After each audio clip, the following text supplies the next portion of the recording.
Well, I guess that's what I get for looking forward to something. So my last review, I did the 2015 film 13 Cameras, which is a film I enjoyed. It's a concept we've seen before, someone watching someone through cameras and, you know, computers and whatnot. A voyeuristic film, but it took a different route, and I thought it was an interesting way to do it, and I enjoyed it.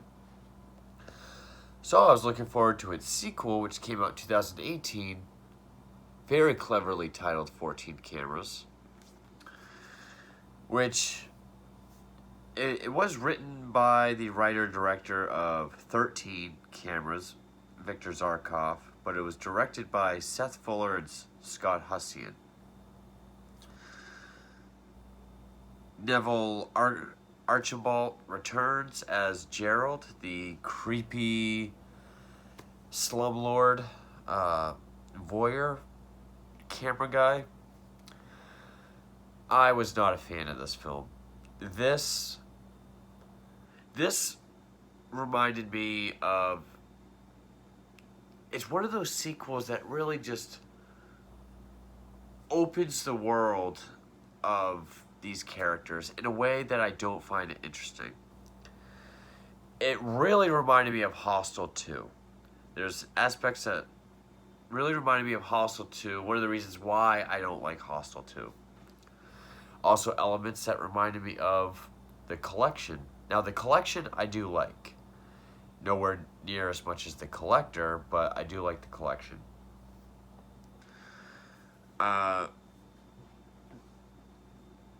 It follows the same basic premise. They pretty much just up the ante for how many people are in the house. This time, it's not a house; it's a vacation home that's being rented to a family of 4: mom, dad, 2 teenage kids, older daughter, younger son, and a friend of the daughter.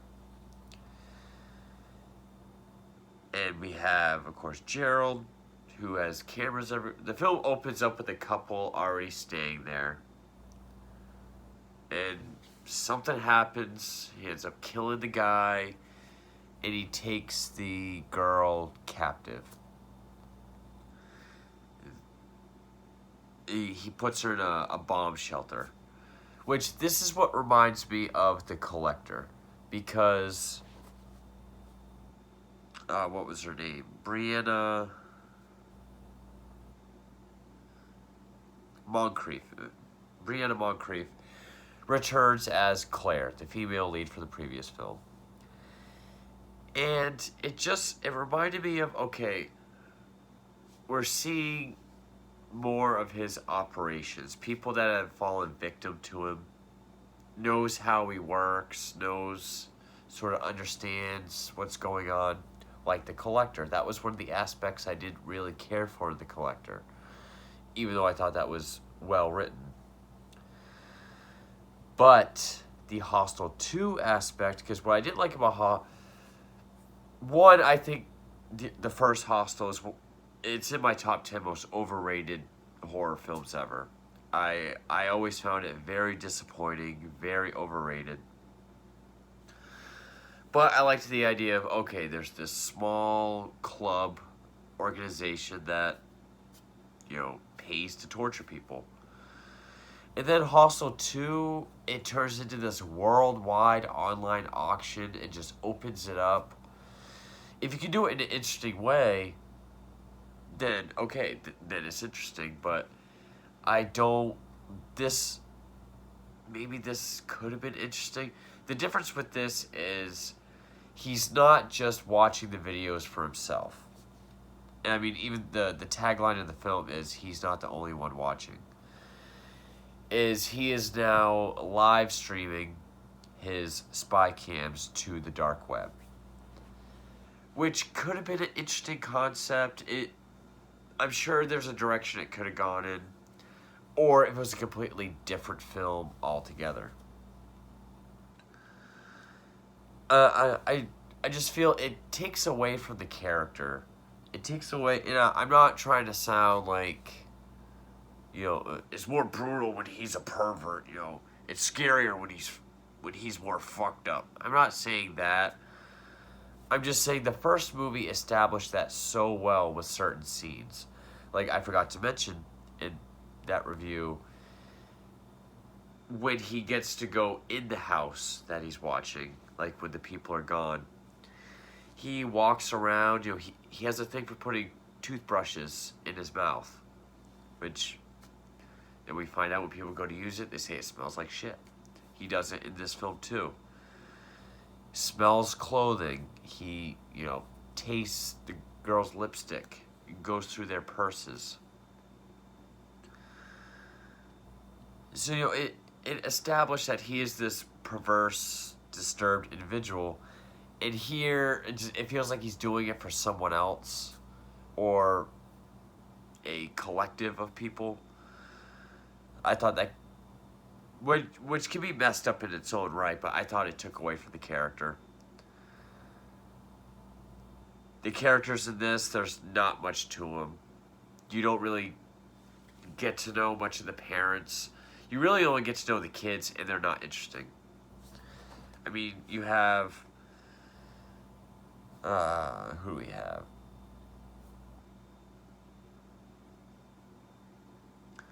John Paul Howard plays Kyle, the younger brother. Brittany Rattledge as his sister Molly, and then Amber Midthunder as Danielle, who I thought kind of looked like a young Aubrey Plaza. Young Aubrey Plaza, I guess, just got dumped. She just wants to get laid and get over him, so she wants to fuck her friend's brother. And he doesn't pick up on the signals. This movie doesn't feel as voyeuristic as the first one did. It didn't feel like, okay, we're watching a movie, but occasionally we get those shots that, hey, we're watching this with someone. And we get to see the creepily, like just the facial expressions, the heavy breathing that Neville Archibald did to be the character Gerald, which in this feels like it's amplified up to 11. I mean, he is overacting. I mean, every little movement he does is accompanied by it's so amplified, it's almost distracting.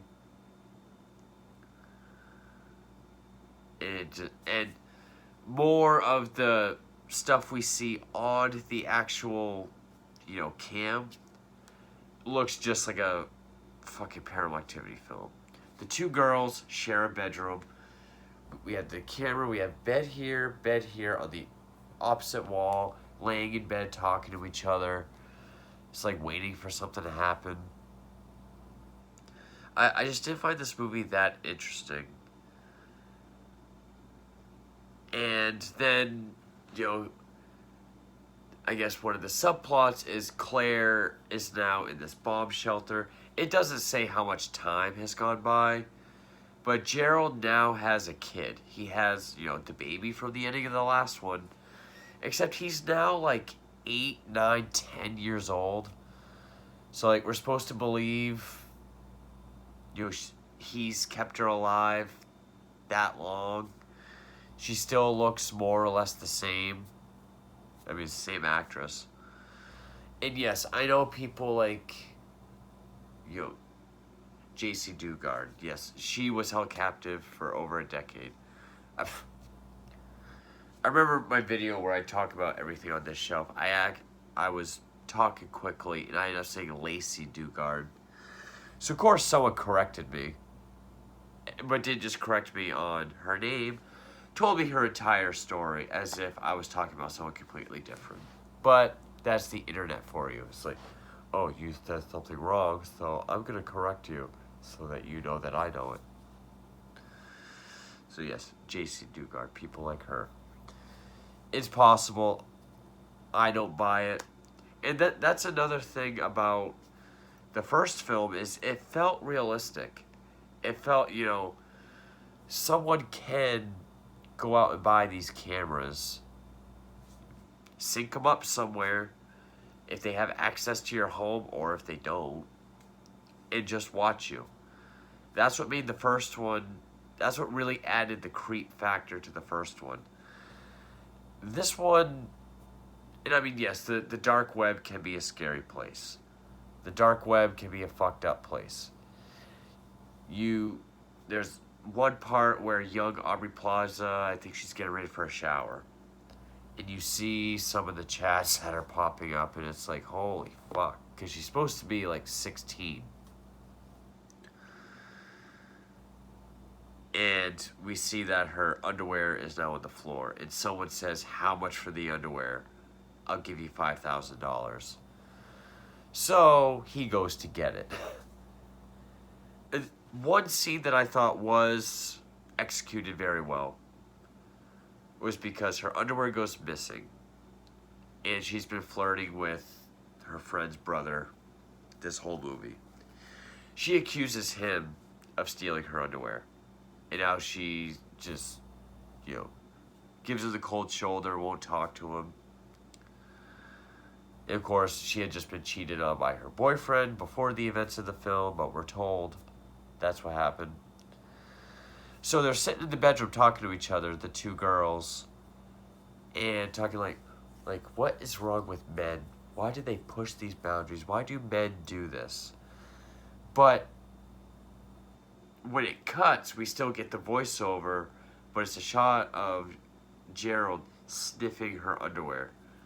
And also the voiceover saying, I think some men are just born that way. Some men are just born fucked up.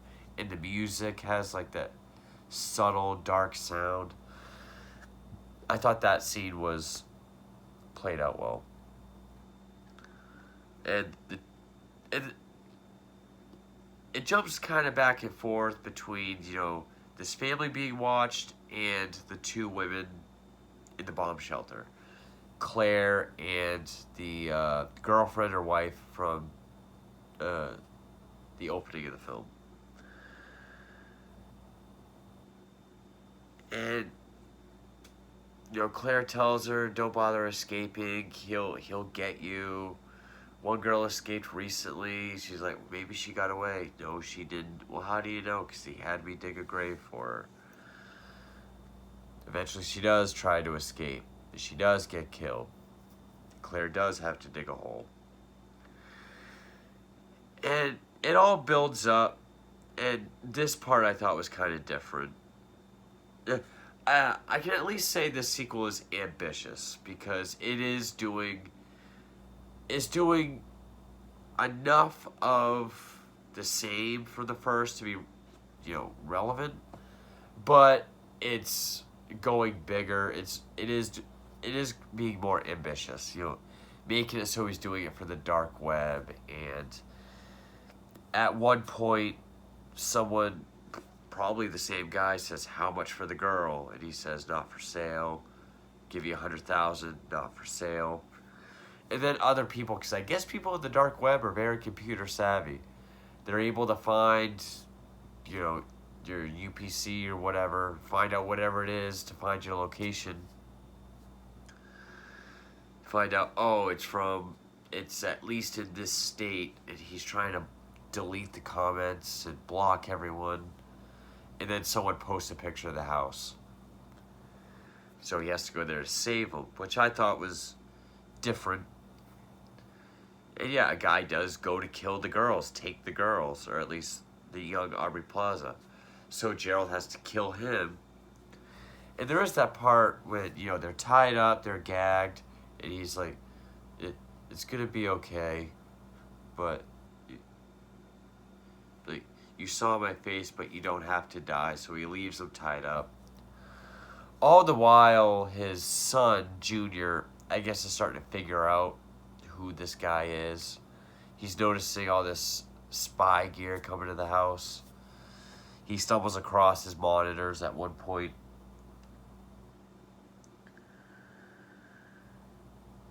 And also the ending is kind of predictable. I mean,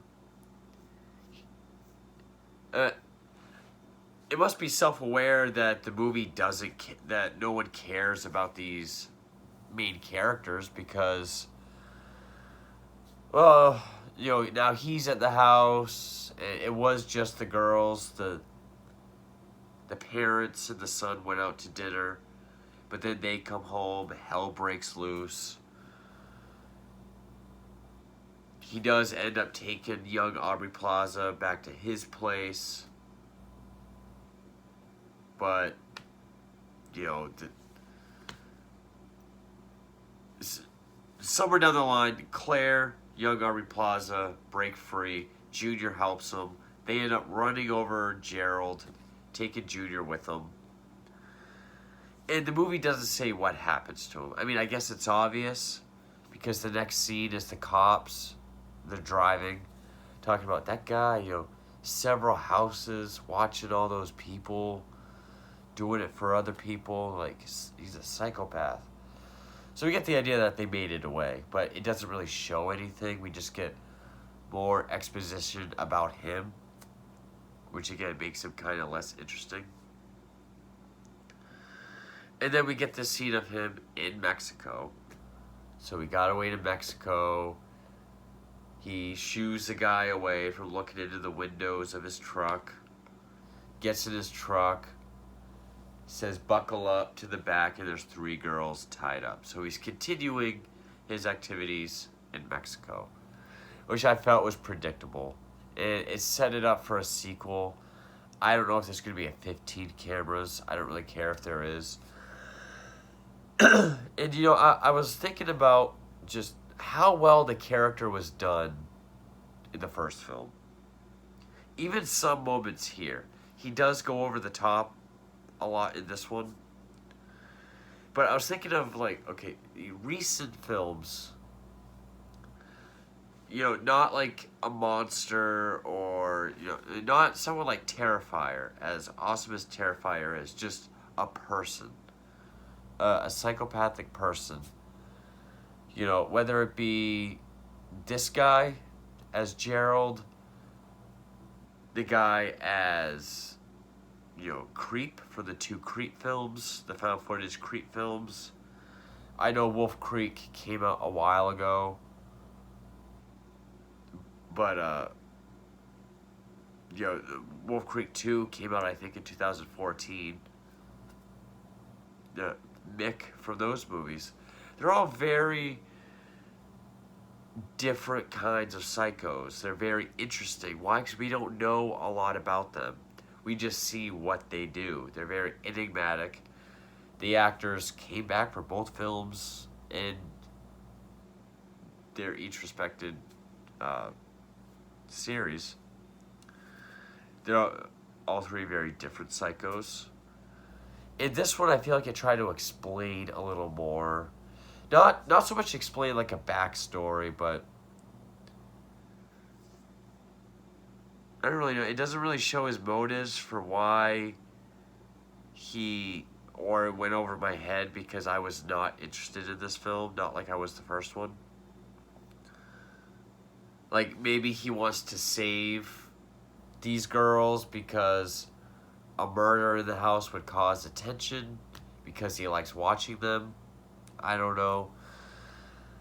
I just feel like this was more of a departure. And like Hostel 2, I thought the first one was very realistic, intimate, and it made it creepy that it was just this guy, this perverted, disturbed guy watching people for his own pleasure. And the actor did a great job. This one, again, making him part of the dark web, opening that world up. It's not as personal for him. Therefore, it's not as personal for us, the audience. I just really didn't care for this movie. I thought it was a lackluster sequel. Which, I mean, I didn't even have super high hopes for 13 cameras. I didn't even watch the trailer. I just went into it cold. But I was impressed with it. Not a great film, but I liked it. This one, I mean, I would almost forget this one exists, except for a couple scenes. I mean, when he is on camera, the movie's good. You know, his scenes are still the best parts. It just feels like the acting, it's like they're like, hey, that creepy shit you did in the last film, you gotta jack that stuff up. It's a bit more distracting. But yeah, I wasn't a fan of this film. I didn't even want to talk about it for this long, so yeah, that's my review for 14 Cameras. Thank you for watching.